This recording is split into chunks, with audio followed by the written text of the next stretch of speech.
Welcome to The Insider, the official podcast for the City of Murfreesboro. I'm Mike Browning. Our guest today is City Manager Craig Tindall. The City Council named him as City Manager in June of 2018 after serving as the City Attorney for Murfreesboro. In April, he announced to the Council and the City staff that he wanted to step away from those duties after the FY25 budget is July 1 to accept a more limited role in areas that need some attention, which we will discuss today with Craig, and we appreciate you for being with us on The Insider. Well, thank you for having me. So why did you step away at this particular time? Well, the decision to retire, I think by most people, involves a lot of different factors. Some of them is just life factors. Just you get to a point where sometimes you want to pay attention to something else. The role as city manager for an organization the size of Murfreesboro, with all the various things we do, can take a lot of time and a lot of effort, even when it's not necessarily an 8-to-5 job. And sometimes you feel like that there's other things in life that maybe you want to take a look at, spend time on. And also it comes to a point where it's just time for the next individual to take the position and take the city and move it forward. And I think a combination of things led to that decision. So decided to step back a bit, slow down a bit, and still focus on a few things that the city I think needs over the next few years to get those started before finally riding off into the sunset. Well, you've seen a lot of changes over the last 6 years or so. That's true. And it's gone by fast, I'm sure, for you since you've been so busy. What are some of the things that stand out that you've seen here in Murfreesboro since then? Well, there's been quite a bit of changes. Of course, we're well recognized as one of the fastest growing cities in the country, and that's what we hear a lot about is growth. And I think there's been a tremendous amount of growth since I've been here, and we've seen that. Keeping ahead of that is a large part of what we do. Roadways, sanitation, water and sewer, our police and fire, keeping those up to speed. All those have to grow as our community grows. And so we spent a lot of time and effort doing that. But we've also made some really positive changes. Internally, I think we're structured to be able to meet that growth as we go forward in the future. I think we got the right people in the right places. That's very important. One of the biggest things we did is we decided that in the TVA system, which has electrical distributors, TVA creates the electricity and everybody else just distributes it. We had a small electric distributor that just handled the city of Murfreesboro. But we were the whole in a very large donut for Middle Tennessee Electric that with their resources, and resources are important to utilities. It's very important to have adequate resources to meet future needs. Middle Tennessee Electric had the resources that could really take the electrical distribution system in the city to the next step. And so being able to work on that transition and having that greatly benefit the city into a long time into the future with the decisions that council made to create the Community Investment Trust, which will grow, benefit the city from its operational standpoint, as well as our community from a charitable contribution standpoint, was a very important thing that I think we'll see the benefit of for decades to come. That's one of the areas that you're going to concentrate in these new roles. I think there's 4 of them, but we'll address that one right now, the Community Investment Trust, because that was added on really to your duties and other people's duties with the city once that decision was made to sell the utility. So it still needs quite a bit of attention from a standpoint of financing the city. Well, yeah, something like a trust or an authority, when it gets set up, generally would have a board that's appointed. But what people may not realize is the board members usually are from the community, usually have a pretty sophisticated high-level job from someplace else, and they want to come in and help you make the decisions that need to be made from a policy standpoint, a direction, a vision standpoint. But administratively, they're doing other things. Right. And so somebody needs to come in and administer that, get it organized, provide advice as it goes through, monitor the vendors that they'll hire and the consultants, financial advisors for the trust. We have a very sophisticated financial advisor to help us with our investments, an outsourced chief investment officer is what they're called, OCIO. So to manage that relationship and make sure that things are implemented on a day-to-day, week-to-week, month-to-month basis is a job. And so we set this up a couple of years ago to get the foundation in place. Now we've hired our OCIO, as I mentioned, and we're putting that into place. And so over the next couple of years at least, to make everything run efficiently and smoothly, it's pretty important that they have an administrative staff. We could have hired companies to do that. We chose to use city staff to do that, and because that's the most cost-effective and has the greatest benefit to the community. And we can dovetail that in very easily because it is a component unit, what's called a component unit of the city. So it's still part of the city and needs to be managed as a municipal entity. And so using city staff makes a lot of sense. But it was a sideline, unfortunately. It took some time to do it. Sometimes there was a rush at the end because everything else got in front, and then you had to rush to get things done. And I think given the opportunity now to really concentrate quite a bit on that will benefit just the trust alone, but also the city in the long term. So with all the work that had to be done to achieve that and that is still being done, there are benefits the city's realizing already in terms of the parks and the roads. So it's Sure. investments that maybe you had had to find somewhere else in order to accomplish, like the Veterans Park. Well, yeah, the revenue would have had to come from generally tax increases. What we're talking about and what the money is set aside are capital improvement projects. So long-term capital projects that we would invest in. And generally what a city does on those types of projects is to use debt financing. But that creates debt service every year, and to pay that, you need to match that with a long-term revenue source, and property tax is the most stable, and that's what the markets really want to see. So the greatest benefit that would come from the Community Investment Trust and the money that it puts in is to help mitigate any type of tax increase on the property tax side that the city would otherwise have to do. City managers typically come from like a political or a public administration background. That's true. You're a city attorney. What are the benefits, do you think, and it may be one of them with the trust itself, but that has contributed to the success having that background? Well, a certain amount of training that goes in with an attorney that sometimes is useful. People don't always like to recognize it, and I understand. But generally speaking, yes, city managers, there's a few that come from the city attorney side, but not very often. And it's you bring into it a certain degree of communication skills and analysis that attorneys get trained for.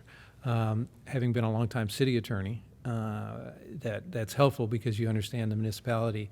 One of the benefits as a city attorney is that you touch all the departments at some point in time. You pretty much are involved in something out of the departments, and so you get to learn about every aspect of the city, and that's beneficial when you come in. Is there an advantage over a city manager who isn't an attorney or hasn't worked as a city attorney for a long time? I don't know. Sometimes there might be on some issues because you can just talk through those with your city attorney. The worst thing that could happen is a city attorney that transitions to a city manager and then tries to still be a city attorney. There's an old saying that, if an attorney that represents himself has a fool for a client. And so you always want to make sure that you're getting the right legal advice. But being able to sit down and talk to that attorney one-to-one as an experienced attorney is very helpful, I think, in advancing the analysis of things, because legal work's a lot of opinion, and attorneys do get together, and there is an advantage of having attorneys together to discuss through an issue. And cities deal with a lot of legal issues, They do. land management and that kind of thing. Yes, that's why you see most cities of any size having an in-house legal department, is that you're constantly dealing with legal issues on a lot of different aspects. Land management you mentioned. There's employment issues. There are contractual issues. As a growing city, we have a lot of construction contracts dealing with roads and even some buildings that we will go into. So having in-house legal staff to handle contracts is important, and then relationships, the state and federal level, those kind of relationships. Intergovernmental management. Intergovernmental matters usually require some legal analysis, and then just general counsel work. Any organization can benefit usually from legal guidance, whether it's strictly legal or just the analysis part that an attorney can bring to the table. So, it may have been a benefit over the last few years. I'll leave it to others to decide if it was or if it was a detriment, but it seemed to have worked out fairly well. You were a city attorney in Glendale, Arizona, and then Right. city attorney here, Right. and then you transitioned into that job as city manager. So a lot of times when you go into that position, you've seen it kind of from the city attorney position, then you're in it, and sometimes it's bigger than you thought or it's different than you thought. What was that transition like? Well, it was interesting. I did have the opportunity to work for about 12, 13 years at a city who was growing quite a bit, and we took on a lot of big projects. We had a very good city manager there, and observing how he handled things, it was interesting and very educational, and I think beneficial in understanding, what his job was and was not. The other important part is to realize ahead of any organization is that you can't know everything. Something as diverse as the city, you certainly can't understand how everything works. You need to have the right people in the right places, and then let them do that job because they know what they're doing, and have the trust and faith in them. And I think that's one thing that you really have to be able to bring to the position.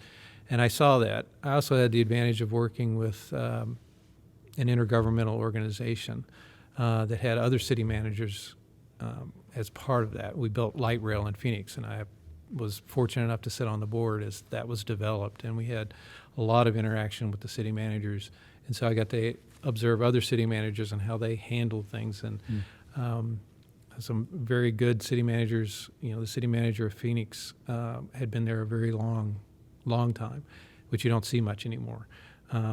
But his experience and how he handled things was a really educational, I think, beneficial in coming into this position. Since you brought up light rail, there are a lot of people around this area that would love to see the passenger rail Right. from here to Chattanooga and down to Atlanta. I know Chattanooga is working on it pretty Right. strongly. What do you think the aspects or the chances of that in the next 5 to 10 years of actually coming to fruition? Boy, I would never put a number on anything as political as putting rail service in. Frankly, I would like to see it happen. I think it would be a real advantage. I know Amtrak has talked about doing that. Our rail line is a freight rail line, so it would take Amtrak to come in and exercise their authority and able to enable to run across those tracks getting into Nashville. I think it would be a huge benefit. The traffic on 24 at any given Right. time is getting worse and worse. TDOT's doing their best to address that. They have this smart corridor program that they're putting into place. I think they're doing all they can.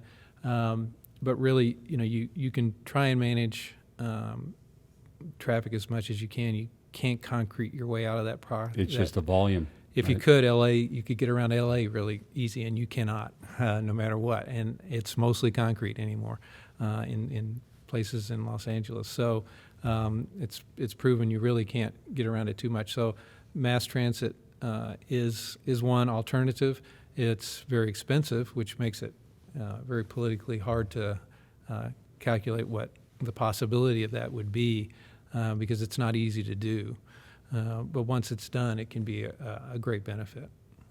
One of the major aspects of city government is, of course, public service, and that was one of your priorities when you came in.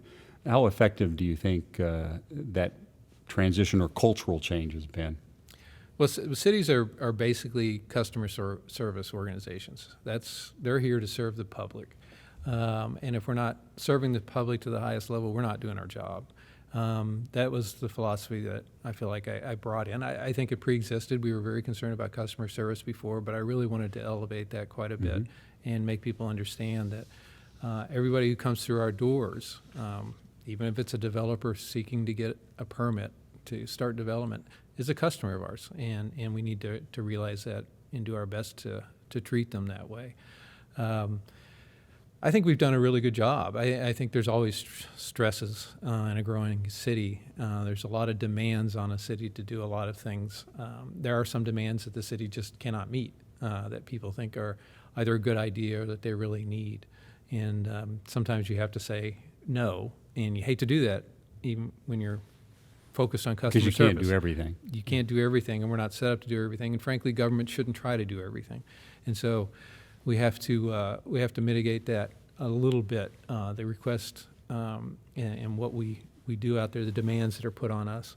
But I think we've largely met the goals that we've set for customer service.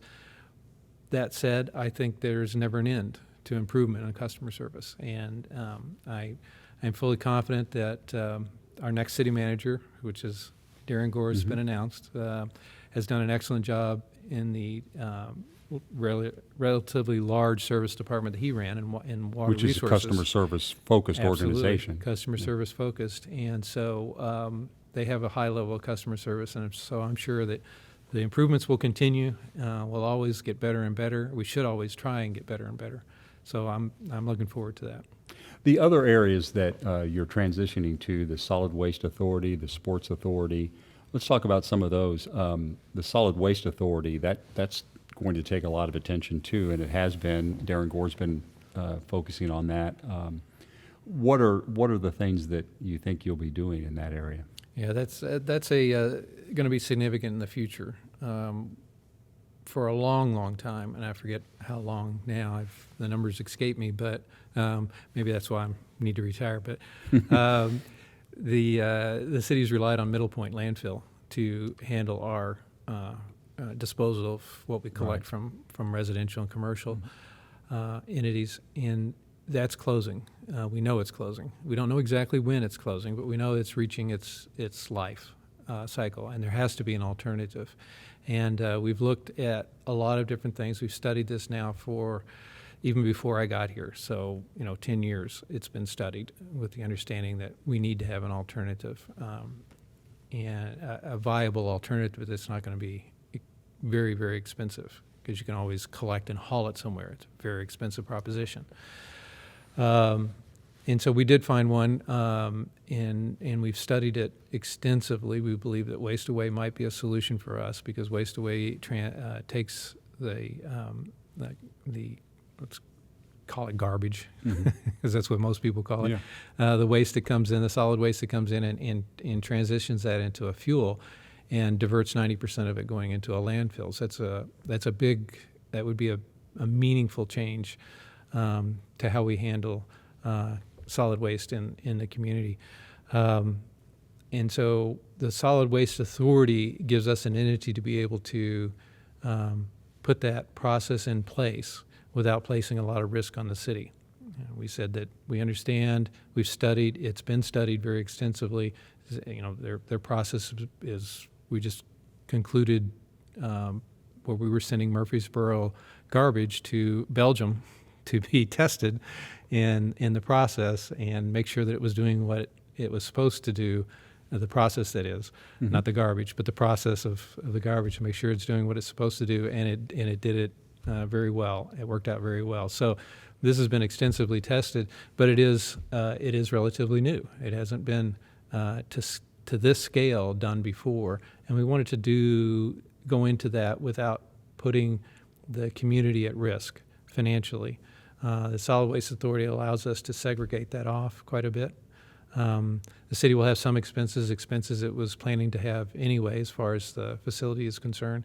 But the biggest part of it, it will be handled privately, and have the Solid Waste Authority that will be able to segregate some of that financial risk off from the city. And this waste away firm will need commercial solid waste material in order to be sustainable. I understand. Yes, it needs 140,000 tons a year. We collect out of residential about 50,000 tons, a little bit more than 50,000 tons a year. So we need to make up the difference. And it so happens, in studying on how much commercial waste that we do in the city, that that hits the number almost exactly, 140 tons. So Part of the Solid Waste Authority, when it's created, it gives the ability to direct where solid waste is going to go. We can control what we pick up. The majority of what we pick out of residences, those are our trucks. We can tell them where to go. Commercial, the vast majority of that is by commercial haulers, so they're not part of the city. The Solid Waste Authority has statutory authority to say, if you're going to pick up in Murfreesboro, you need to bring it to this facility and have it processed here. And that's important for that facility to run at capacity and meet its financial obligations. And thus the need for an authority. Yeah, that's the other aspect of the authority. So we have the financial benefits that it can provide as far as how the deal is structured, and then we have the authority, statutory authority, to allow us to get the input that we need to the plant. And how does the sports authority come into play? Because that's we don't really have a sports authority, and we don't really have a team yet. So is there a thought that in the future there's going to be a need for one? We had explored a team and looked at what a sports authority could do for us. That didn't pan out because of the expense of building a stadium. Yeah, it was when we do a project like this, we generally will talk to the project owner, the people that are bringing it to us. They'll select us as a location, and then we go into a process of really analyzing what it is that they're talking about. When we got to that process, what we realized is, unfortunately, construction costs, which have gone up enormously over the last few years, has pushed the cost of stadiums up so that it wasn't financially feasible right now. Someday it can be adjusted, but at the scale that we were talking about, it wasn't financially feasible. If it was larger, it could be. But that opened us up to the possibilities of what a sports authority could do. And one of the things that we realized is that we do have sports facilities here in Murfreesboro that can, some of the cost and the expense of operating those facilities can be offset by sponsorships, advertising at the facility in a appropriate manner to create revenue that's not being created right now, to help offset some of the costs. So, and it probably is helpful if you already have one established for if you got the opportunity of bringing in a team, certainly a professional team to Murfreesboro. Yeah. Sports authorities, they are statutory. They do have certain benefits that can contribute to a large development, but they also have the benefit of being able to create the revenue and having decisions made on the revenue that would benefit sports facilities that already exist here. We have a sports facility here that, based on the information that we have a database provider that gives us a lot of information about where people go. And we know that our Siegel soccer complex up north draws more people per year than they draw at the Titans games or the Predators games. So there's a lot of people that go out there every year, and there are companies that want to capitalize on that and contribute, revenue towards, like a retail operation that likes traffic. I mean, it's retail operation, advertisers, people that wanted to advertise. Banks. We'll have restrictions on it. Like I said, it'll be appropriate, and council will set what restrictions we want. What we want appropriate advertising, and I think most people that go to a sporting event, a large sporting event, it's not unusual for them. They'll have the expectation to see some form of advertising or sponsorships on what's going on. And so, I've said that Old Fort, which is a very nice golf course, but if you go to Old Fort, there's no advertising anywhere. When you go to any other golf course, whether it's country club or anything else, there are sponsorships that are tastefully done all over the facility, whether it's in the golf cart, whether it's on the scorecard, whether it's at a hole in a bar wash. There'll be something there generally that you see, and it's exposure to the commercial market, which creates a revenue stream, and that revenue stream can be used to offset the expense of operating that. Right now, we do it all on either fees or tax dollars, because our Parks Department runs that, and they'll continue to run that. But they'll continue to incur that expense that we want to offset with the revenue. And that's so what advertising would help this situation. Absolutely. Yeah, substantially. Notes Live was a project that's highly touted in 2022. We haven't heard a whole lot about that here recently.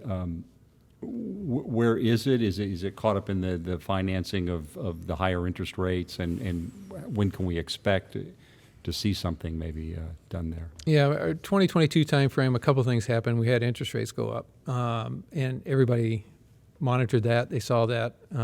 They felt interest rates going up. The other thing that happened was that bank lending was restricted quite a bit, and the Federal Reserve did that to address inflation. So it really turned the bolts very tightly on banks on what they could lend, and so that created an issue for financing that project. We've continued to work with them. They looked at alternative ways of financing, and right now the city hasn't contributed anything towards that project. We've set aside the land if when they're ready to come back. We continue to work with them. We haven't had any other projects that come. If we do have other projects to come, we may look at using that land for something else. If Notes Live is still in the process of deciding when to start that project. Once they start it, obviously, then they'll be building. But they recently opened one in Georgia, so I mean they're financing that one. Plus they have one in Colorado, I think. So they put quite a bit of investment already into some of those projects. Right. The Colorado's project is where they started, and then they built a very large amphitheater there, and then they built a restaurant in a small venue in Gainesville, Georgia, and we were slated to be the third.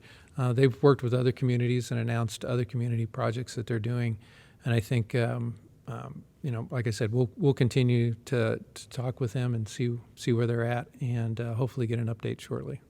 The other one that I'm sure you're asked about a lot, and the mayor's asked a lot about, the East College. Is there still a chance that developer might do something there, or do you think in the future the city's just going to have to move on to someone else? Well, there's always a chance a developer could, or they could sell the project and have another developer come in and do that. We don't own that land. That land was sold to the developer. They have an approved project on there, and it's a matter of them getting the financing to get that project going. Of course, they're in the same markets as everybody else. A lot of what you see a lot of buildings, and so a lot of what you're seeing on the building is either had already been in the pipeline, because when you do building, you're talking 2, 3, even 4 years to get things lined up to go, and a lot of the building you saw now was already financed a while ago before things got pretty tough from a banking standpoint. So the newer projects, and what we'll see over the next few years is that we'll see a dip in projects as they go, because it takes that long to start the project and get it all financed. But for this one, they will have to probably see if the financial markets will get better in order to get the funds to be able to do that project, or find another entity that can tap other markets, private markets, and not the banking market, but private markets through hedge funds and different things like that to be able to finance their project.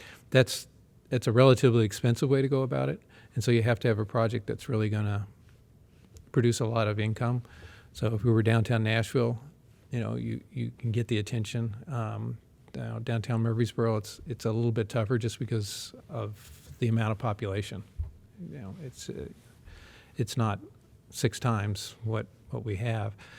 So we'll see. We'll continue to work and try and keep that site up to code and make sure that it's well taken care of until we get a developer that will come in and do that project. Sooner or later, it's a great location. Mm-hmm. Murfreesboro is a good community to develop in, and so we just need the right developer that's going to take that over. Inflation has been sticky, and that's keeping the Federal Reserve from lowering rates. Right. Is there any concern, or should we be concerned about the Keystone project? I know the Town Creek part is more the city, so we can proceed with that with funding, but is there any concern about that developer, I think? Yeah, well, I would say not necessarily specific to that developer. When you do mixed-use projects, they are tough projects to do because of the different components in there. And, banks are comfortable with multifamily, they're comfortable with commercial, they're comfortable as they're all separate. When you have a mixed-use project, you are putting them all together, and it's a lot more complicated because of just the revenue streams that come in over a period of time are more complicated, so they have to put together loans that match that. So is there a concern? I think, there's always a concern in the financial markets, particularly if there are headwinds, and we've seen headwinds for quite some time. We've been able to weather them fairly well. We'll see if they can change everything you read. Well, before was predicting that rates would go down, which would be helpful.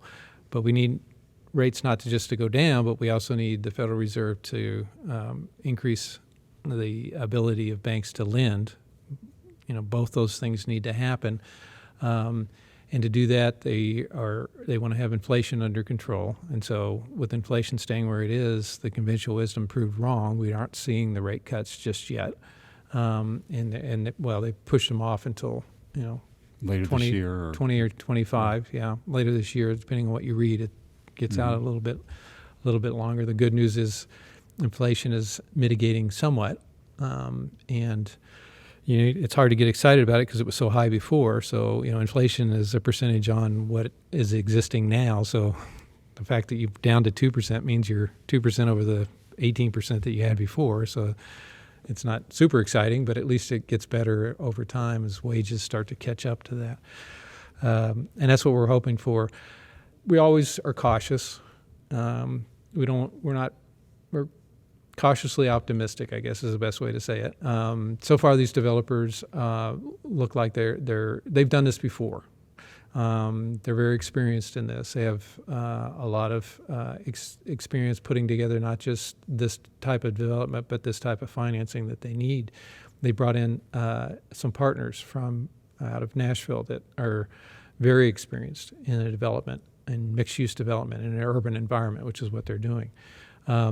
So we may, now that we had the basic deal done, we may need to go in and shift that around a little bit to be able to address the different components in there. That's typical for mixed-use development. Because there's retail and a hotel and retail, hotel, all are different, somewhat different markets. And so, the hotel market and financing a hotel market may be very different than financing commercial or multifamily or condominium markets. So, sometimes you need to have a little flexibility in there in development agreements as you go on. I mean, everybody would like a developer to come in and just build everything, like they said, but construction happens over a long period of time, and a lot of things can happen, and you have to just always maintain that somewhat degree of flexibility to get to the end product, which I think will be very beneficial, certainly for downtown, for the entry to downtown.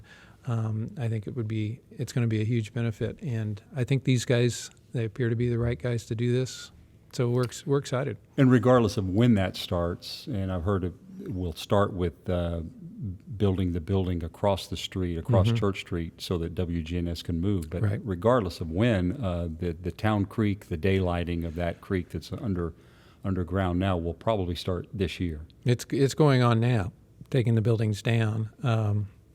That's the first step. We have to tear down the buildings that were there, and that is going on. And several of them are down, and it already looks a tremendous amount better than it did before.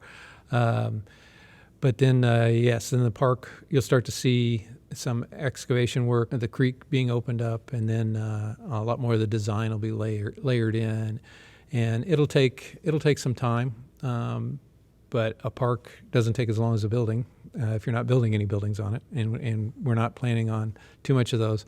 We also have the bridge over Broad. I don't want to use that term. That's a different bridge. The bridge over Broad. Bridge, yeah. Right. Yeah. But we have the pedestrian bridge over Broad. Yeah, it'll be over Broad. So the pedestrian bridge over Broad will be designed and put up, and that'll take a little time as well, but that'll be a great benefit to be able to get from the downtown area. You can go straight down Church Street and then right over to the park and the park area, and then from there, hopefully we'll continue to work on the Cannonsburg area and make that an attractive location for That'll visitors. Be a game changer, I will think, be. for downtown.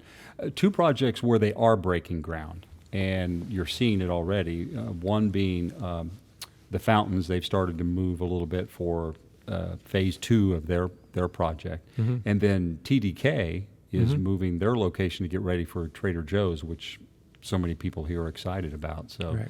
Yeah, very excited. Down on Medical Center, yes. Yeah, the fountains on phase 2, Scott Gravy, Hearthstone Development, has put an extreme amount of effort in. He puts a lot of effort in everything he does. He's really it's a real tenacious. high-end project, it seems It's like. it's a high-end project. The design is unique, and I think it's very, very attractive. He's swimming in the same financial markets as everyone. So but I think if anybody can weather those, Mr.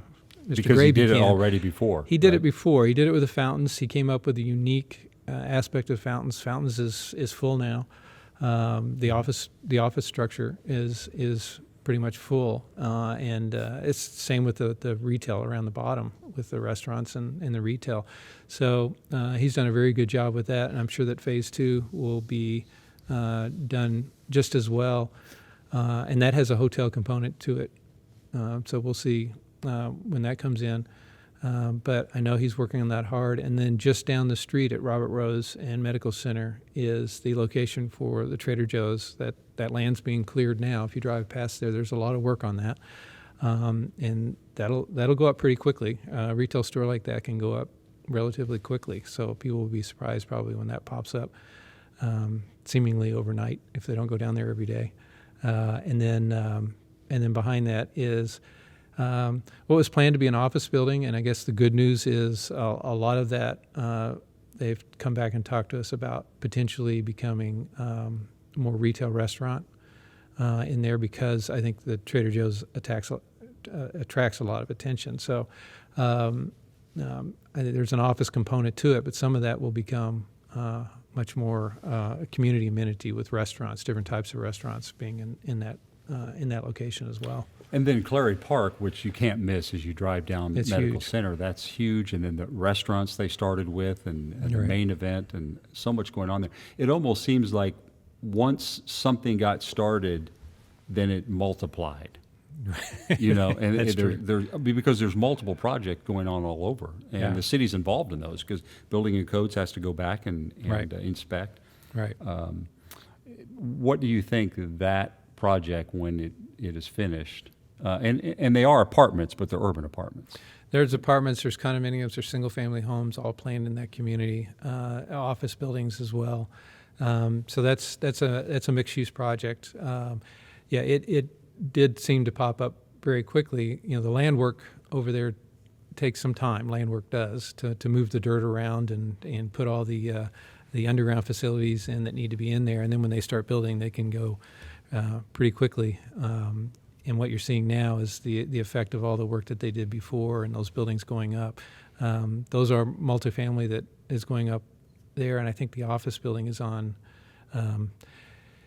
It's at an angle, so it's hard to say north and south because there's no true north and south to it, just because of the way it sits compass-wise. But you'll see that more to the north is, I believe, the office building, and then you'll see following into that some of the other residential type of plans they have on the other side. Do you think those will fill up fairly quickly? Do we have the people that need that housing? We do. I mean, the demand, and I was reading about this just the other day in another market, but the demand for multifamily is there. And I think for cities, managing that is very important, and managing density is always important, and multifamily is a dense residential environment.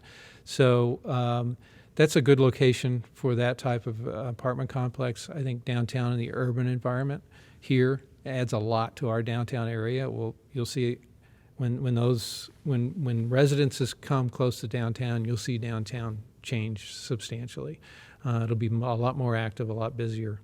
And in both of those cases, you already have shopping, so there's kind of an amenity attached to it. Yeah, it'll expand quite a bit, particularly in the downtown area. But over on Medical Center, that you'll see.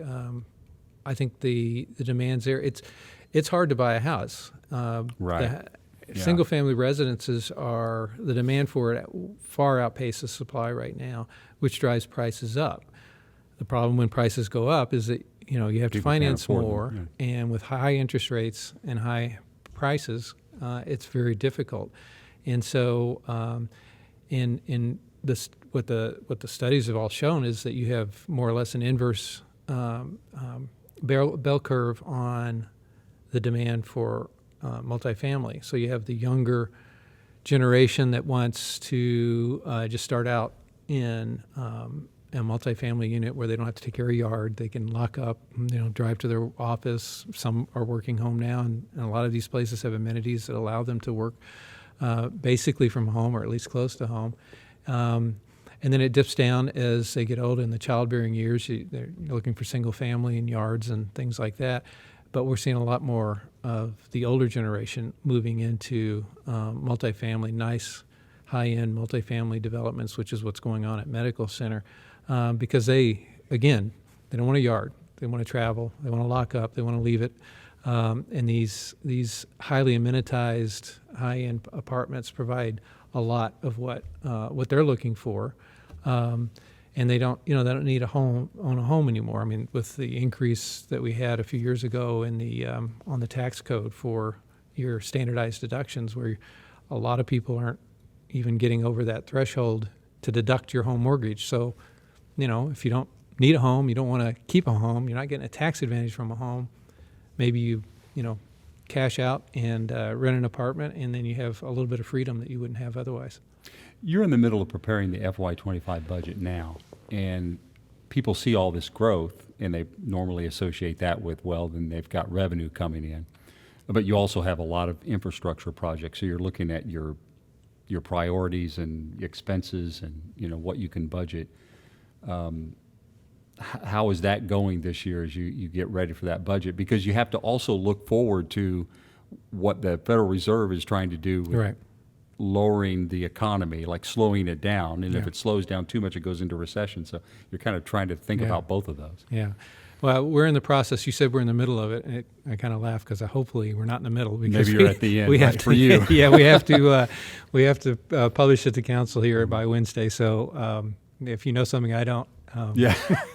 Right. it'd be a little frightening. But no, we're pretty far along in our budgeting process. But you're absolutely right. We do spend a lot of time and put a lot of consideration into what the economy is going to look like, because your budget's projections, so it's a crystal ball. You know how accurate those can be, but we try and be very conservative on our estimates of revenues and very conservative on our expenses, and that's what we've done for the last many years, and it's proven to be very successful. Even when the economy didn't have the headwinds that it has now, we still wanted to really make sure that the money that we're spending is being well spent, and that we're not taking a lot of risks out there, because what we understand is it's not our money. This is the public money that's coming in, and so we've been very conservative throughout these years while we're still addressing the growth that we've had, and I think we've had some success with that. So we have a budget coming out. It's balanced this year again, as it's required to be, without any tax increases. We're not increasing property taxes. We can't increase sales tax. Sales tax are set, but we would have the ability to increase property taxes, which we are not recommending be done again this year. We haven't for several years done that, and we had to catch up a few years ago in 18 or FY19 budget where we did have to increase taxes, but that was to catch up for previous years. Because it hadn't been done in a long time. It hadn't been done for 20 years, and so this year we don't need a tax increase this year. We have because of some financial arrangements that we've been able to make. We don't anticipate a debt issuance this year or to hit next fiscal year, but probably the fiscal year after that will be a debt issuance that will give us the money that we need for big capital projects. But we are paying off older debt, so we're trying to stage that as we end the debt service on one to go forward with the next debt service, and that will keep us level, which is a really beneficial thing to be able to do in a growing city, because generally in a growing city, you're always increasing it. So our management of projects and our management of money has allowed us to keep things stable, even though we are growing tremendously. Was the decision conscientiously made not to incur as much debt because the interest rates are higher? Or was it just because you had an opportunity, maybe with the Community Investment Trust and other things, to pay for it in another way? Well, what we did was we restructured some of our projects, and we were really forced to do that because rates went up so quickly. We didn't necessarily do that. We had, on the municipal side, rates did go up, but the way that we did our issuances, we could have gone out to market and we would have been okay. We wouldn't have had a lot of trouble. Because municipalities get a lower rate. Municipalities get a lower rate because you don't pay federal income tax on municipal debt, so people want to buy that because it's not taxed at the federal level, and so we could have gone out and we could have maintained the rate in the way that we structure ours. We could have maintained the debt service on that without a whole lot of trouble, and we have a very good credit rating. But what we found is that because we had borrowed at such low rates before, that when interest rates shot up so quickly, that when we borrow, we can't keep money in the bank and make money on that. The federal government doesn't allow you to do that. You pay a penalty for that. It's called arbitrage. Mm-hmm. So we made a conscious decision that we didn't want to just turn the money over to the IRS. We'd rather spend our money out as opposed to going out and issuing new debt, that we would restructure some of the projects, spend down the debt. Because when you borrow money for a project like a roadway, your roadway may take 2, 3, 4, 5 years to develop, sometimes as long as 8 years. You don't really borrow way out in front, but you do borrow in front of it quite a bit. So the money's sitting there waiting for it to be spent as you build out a road, for example. Well, if you build a building, it's probably 2 years that you're going to be hanging on to that money. So that money's invested very conservatively. The state dictates what it could be invested in, so it's very conservatively. And in the past, we didn't earn a whole lot at all on that because rates were so low. Rates that you could invest in were so low. You really didn't earn a whole lot. So holding that money in there was fine from a tax standpoint because we were spending it out and, we got just an incremental increase on it. Rates shot up. The things that we were investing in started paying a lot more money. Now we're making much more than what our interest rate was for the debt, and the IRS doesn't like you to do that as a municipality. As an individual, it's fine. It's great. It all works good. A municipality for tax... they see it as a way of just making money, right? Tax-exempt debt. Yeah. They don't want people going out there trying to make money by investing it, by borrowing money in the public sector. And so to avoid that situation, we restructured some of our projects and started paying the money out as opposed to just turning it over to the federal government, paying that money out on different types of projects so we could start different things that we wouldn't have otherwise started. What that did is that pushed our borrowing need out for a few years. Because you have all these road projects too, right? We have all the road projects, and that's the biggest part. Our CIP is about 70-some-odd% in road. Our debt service is about 70%, and that's what you hear people from, or hear from people is that we need more roads. They complain about most. Yeah. They complain about the roads. And we have to work with TDOT quite a bit on our roads. I mean, that's when you talk to people and they complain about roads, I always ask, well, what road are you experiencing the most trouble with? And 9 times out of 10, it's a state highway because Murfreesboro has state highways going all through it. Right. And so, okay, well, to correct that, we have to work with TDOT, and TDOT's been very good to us. They've worked with us quite a bit. So we're very appreciative of what they did. But they have their process. So we have our internal city bureaucratic processes that all governments have, and then you have layered on that the state process. So it does take some time.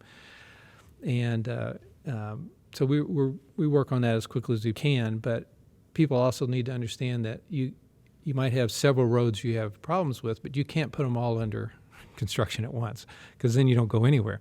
Everybody gets shut down as these roads are restricted to widen them or repair them or do anything else. So you have to plan out that, not only just plan the management of those projects as they get built, but plan the transportation around those construction projects as well. So it's a complicated process, as you can see. Very. It takes a lot of thought. It takes time. we're always we're doing this all the time. So people should realize that we do spend a lot of effort trying to address these needs as quickly as possible. Because we have like 50 or more going on at once or Right. within the next couple of years. Yeah, and it's hard for a person who drives this direction on this road at this time of day to not just see that being increased. And it's like, why can't the city fix this? And it's like, well, we know, we understand, and we're doing what we can to fix that and work with the state to fix that as much as we possibly can, as quickly as we possibly can. So we're always doing that. The city was able to set aside about $5 million, I think, or maybe it was $8 million, for the West Park, the Veterans Park, as it's Right. being called, because of the Community Investment Trust, Right. which was a benefit that people Mm-hmm. should recognize from that work that was done. But that's probably not going to cover the whole cost No. of that park. I know the city's in the design phase now of trying to decide how it's going to look. Mm-hmm.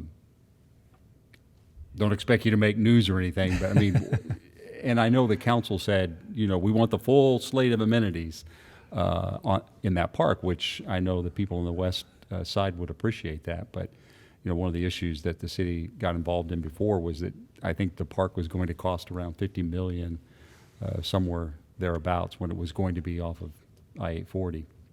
So what can we expect, I guess, on that? Yeah. Well, it depends on the amenities that you're putting into the park. What we realized is that the park site that we have now is probably best suited for what's called a more passive park. So you have I believe there's still a playground and such as that, but a vast part of that park will be trails and as opposed to ball fields. Mm-hmm. And soccer fields and things like that. So the park that's being planned now will be more than $5 million. I don't think we've gotten the actual number in that's set aside for it. The $5 million goes a long way for design and to start the construction, and then we'll add and supplement the additional cost that it needs. But that can be done quicker and with less funds, and so the West Side Park can be up and running a lot sooner than if we had decided, well, we're going to put a lot of ball fields in there.